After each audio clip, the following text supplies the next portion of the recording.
Assalamualaikum warahmatullahi wabarakatuh, para sedulurku sekalian. Kali ini kita akan bahas apa itu tirakat dalam tradisi Jawa. Bagaimana para ilmuwan membuktikannya. Jadi poinnya di sini adalah teruntuk generasi yang mungkin masih memandang negatif tentang tradisi Jawa. Teruntuk teman-teman atau saudara-saudara di luar Jawa yang mungkin bukan berasal dari suku Jawa.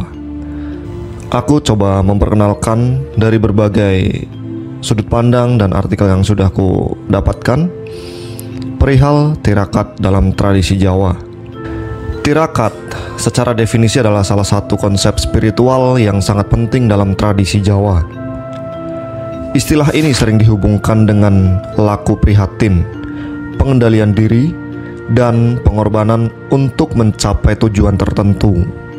Meski terdengar mungkin selama ini identik dengan mistis, namun ternyata tirakat memiliki dimensi yang dalam, baik secara budaya maupun spiritual. Bahkan, beberapa ilmuwan mencoba memahami dan menjelaskan fenomena ini melalui pendekatan yang ilmiah. Mari kita telusuri makna tirakat, peran pentingnya dalam tradisi Jawa, dan bagaimana para ilmuwan mencoba membuktikan keberadaannya. Tirakat sendiri berasal dari kata Arab thariqat, yang berarti jalan atau cara. Dalam konteks tradisi Jawa, tirakat memiliki makna yang lebih luas. Sesuatu bentuk pengendalian diri, laku spiritual, dan usaha untuk mendekatkan diri kepada Tuhan yang Maha Kuasa ya, para sedulur sekalian. Kemudian dalam tirakat itu ada ciri khasnya ya. Yang pertama, laku prihatin. Laku prihatin itu merupakan menahan diri dari kenikmatan duniawi untuk membersihkan hati dan pikiran. Jadi seperti kita untuk umat muslim sudah familiar dengan definisi ini, atau dalam istilah kita yaitu puasa ya.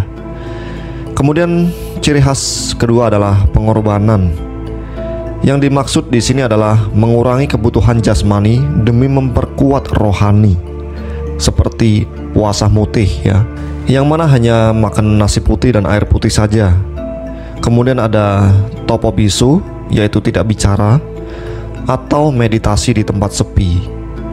Kemudian ciri khas berikutnya adalah tujuan. Pasti dari tirakat itu kan punya tujuan ya, yang merupakan pencapaian spiritual, keselamatan, rezeki, atau keberhasilan dalam kehidupan.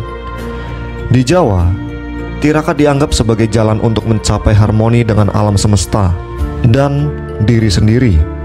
Jadi dalam kejawen itu ada tirakat yang mana dapat menuntun kita untuk berproses menuju ke harmoni bersama alam semesta. Pada poin tirakat ini kita sudah paham betul kan tentang seperti apa kejawaan ya. Seperti pada videoku sebelumnya ada yang berkomentar seperti itu. Mungkin untuk yang berkomentar negatif terkait kejawen, bisa dicoba dulu, belajar dulu ya, sedulur sekalian yang mungkin belum tahu, sedikit saja coba belajar atau coba cari tahu kebenaran kejawen itu apa. Dan berikutnya ada tirakat dalam konteks kehidupan masyarakat Jawa. Tirakat telah menjadi bagian dari kehidupan masyarakat Jawa sejak zaman dulu. Dalam kehidupan sehari-hari kita, tirakat dipraktikkan untuk berbagai tujuan ya. Kita sebagai orang Jawa itu sudah sangat familiar dengan tirakat. Tapi untuk generasi saat ini khususnya, itu mungkin sudah sangat jarang sekali menemukannya. Dalam konteks kehidupan masyarakat Jawa itu seperti apa sih? Ada sebagaimana bentuk pengendalian diri. Kita sebagai orang Jawa percaya bahwa hawa nafsu adalah penghalang utama dalam mencapai keseimbangan hidup. Melalui tirakat ini, kita sebagai manusia diharapkan dapat menundukkan hawa nafsu kita. Kemudian konteksnya ada juga persiapan untuk momen penting ya. Jadi selain kita punya tujuan untuk mengendalikan diri kita, juga ada untuk momen penting. Biasanya tirakat sering dilakukan dalam menjelang acara besar gitu, seperti pernikahan, kelahiran, atau pemilihan pemimpin. Sebagai contoh ya sedulur, seorang kepala daerah mungkin melakukan tirakat untuk mendapatkan keberkahan dan dukungan. Kemudian juga ada konteks yang lainnya seperti sebagai jalan mendekatkan diri kepada Tuhan Yang Maha Esa. Dan semakin jelas di sini bahwa kejawen itu menuntun kita kepada kehidupan yang lebih positif. Pada poin ini, tirakat juga dianggap sebagai bentuk ibadah yang mendalam. Dengan mengurangi kebutuhan duniawi, kita dapat lebih fokus pada aspek spiritual dan mendekatkan diri kepada Tuhan atau Sang Pencipta. Kemudian ini yang terakhir dan yang paling unik di antara konteks tirakat dalam masyarakat Jawa yang lainnya ya, yang sudah aku sebutkan tadi, adalah sebagai alat untuk memperoleh ilmu gaib. Sebenarnya ini bukan konteks yang ditetapkan dalam tirakat kejawen ya, atau orang Jawa. Namun mungkin ini adalah sebuah tujuan yang unik atau tujuan yang berbeda dari beberapa konteks yang lainnya ya, di mana beberapa orang percaya bahwa tirakat dapat membuka pintu untuk memperoleh ilmu kebatinan atau kemampuan khusus seperti pengobatan tradisional, kewibawaan, atau bahkan keberanian. Ketika kita melakukan tirakat dalam konteks untuk memperoleh ilmu gaib seperti yang sudah disebutkan tadi dan dapat digunakan secara positif, mungkin itu bisa dikatakan baik dan juga bisa dikatakan beresiko atau buruk. Karena khilafnya manusia itu tidak bisa diprediksi ya para sedulur. Itu yang saya dapatkan dari berbagai pelajaran yang sudah aku kumpulkan. Kemudian, apakah tirakat itu rasional? Nah, di sini ada perspektif atau sudut pandang yang ilmiah. Meskipun tirakat sering dianggap mistis ya, beberapa ilmuwan mencoba menjelaskan fenomena ini dengan pendekatan yang rasional. Jadi kalau kita selama ini hanya menilai tirakat atau kejawen itu dari sisi mistis, yang mungkin melalui film-film yang konotasinya seperti perdukunan lah atau hal-hal negatif lainnya. Nah, uniknya di sini ada yang ingin membuktikan seperti apa tirakat dalam kejawen itu secara ilmiah. Berikut adalah beberapa aspek ilmiah yang relevan ya. Efek tirakat pada pikiran dan tubuh. Tirakat sering melibatkan praktek seperti puasa, meditasi, atau isolasi diri yang sebenarnya memiliki manfaat ilmiah. Yang pertama seperti puasa, seperti yang di awal tadi sudah aku sebutkan, di mana puasa itu identik dengan sedulur-sedulur muslim. Dan di sini banyak penelitian yang menunjukkan bahwa puasa dapat meningkatkan konsentrasi, memperbaiki metabolisme, dan memberikan efek detoksifikasi pada tubuh kita ya. Dan yang kedua adalah meditasi.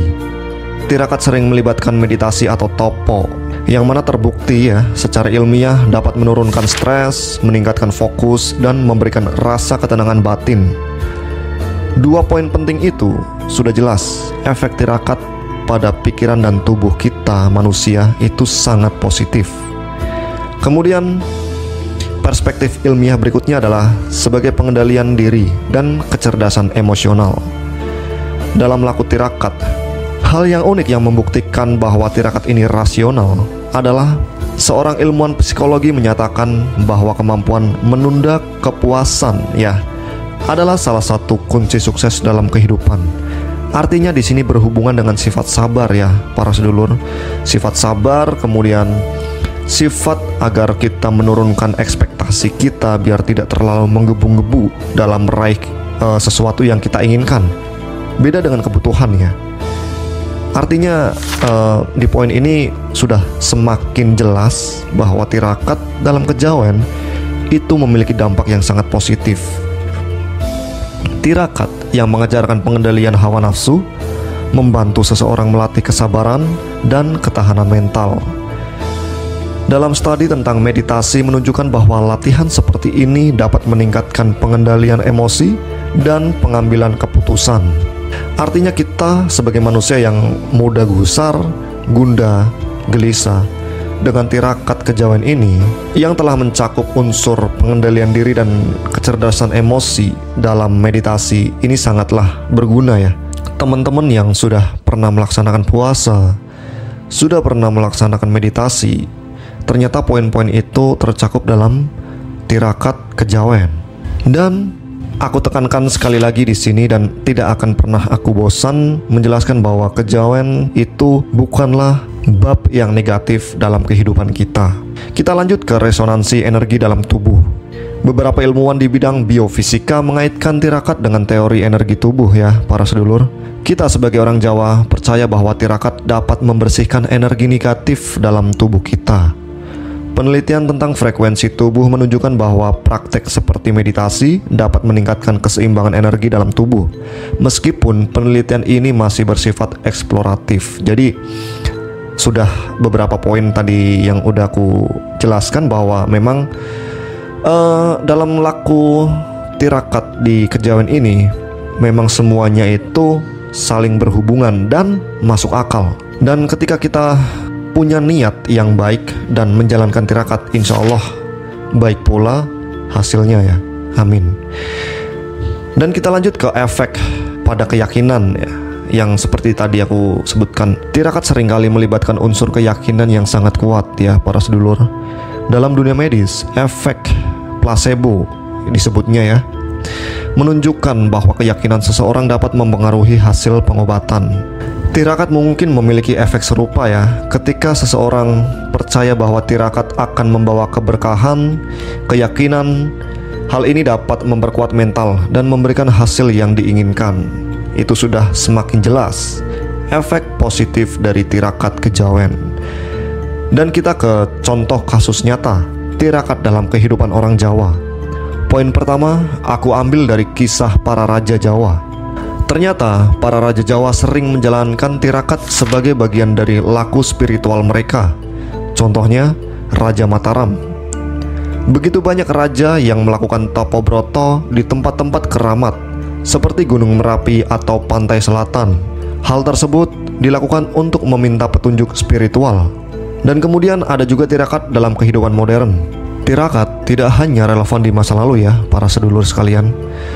Akan tetapi juga dalam kehidupan modern seperti sekarang, banyak tokoh sukses di Indonesia mengaku menjalankan bentuk tirakat tertentu, seperti menjaga pola hidup sederhana atau berpuasa sebelum mengambil keputusan besar. Selanjutnya ada kisah dari masyarakat umum. Banyak orang Jawa percaya bahwa kesuksesan dalam hidup, seperti lolos ujian atau mendapat pekerjaan, bisa diperoleh melalui tirakat. Mereka melakukan puasa, bermeditasi, atau merenung di tempat sunyi untuk memohon petunjuk. Hal terakhir adalah tentang apa yang bisa kita pelajari dari tirakat. Apa yang sudah aku jelaskan dari awal hingga sekarang, penekanannya adalah sisi positif dan tidak ditemukan sisi negatif. Jikapun menemukan hal negatif dalam tirakat kejawen, itu mungkin seperti pisau. Kita bisa menggunakannya untuk memotong sayuran, daging, ataupun hal-hal yang kita butuhkan. Namun, bisa juga digunakan untuk melukai orang lain. Meskipun tirakat berasal dari tradisi Jawa, nilai-nilainya bersifat universal dan relevan untuk semua orang, terlepas dari latar belakang budaya atau agama. Tirakat kejawen ini bisa atau boleh sekali dilakukan oleh setiap orang, tidak terbatas latar belakang suku, agama, atau yang lainnya. Pentingnya pengendalian diri. Tirakat mengajarkan bahwa kebahagiaan dan kesuksesan sejati tidak datang dari hawa nafsu, tetapi dari kemampuan untuk mengendalikan diri. Kekuatan keyakinan adalah motor penggerak dalam kehidupan. Jika seseorang percaya bahwa usahanya akan berhasil, ia cenderung lebih gigih dan fokus dalam mencapai tujuan. Harmoni dengan alam dan diri sendiri. Tirakat mengajarkan pentingnya keseimbangan baik antara diri kita dengan alam maupun dengan Sang Pencipta. Tirakat adalah salah satu warisan budaya Jawa yang mengajarkan pengendalian diri, kesabaran, dan kedekatan dengan Tuhan Yang Maha Esa. Meski sering dianggap mistis, banyak elemen tirakat yang sebenarnya memiliki dasar ilmiah, seperti manfaat puasa, meditasi, dan pengendalian diri. Bagi kita yang hidup di era modern, nilai-nilai tirakat tetap relevan sebagai panduan untuk mencapai kehidupan yang lebih baik. Jadi, Apakah para sedulur sekalian siap mencoba tirakat sebagai cara untuk mengendalikan diri yang lebih dalam dan mencapai harmoni dalam hidup? Semoga video ini bermanfaat. Atas kurang dan lebihnya, aku mohon maaf. Namun jangan lupa subscribe agar budaya kita, khususnya dari Jawa, tetap lestari. Terima kasih, sampai jumpa di video-video berikutnya. Tetap di channel Seno Alrianto.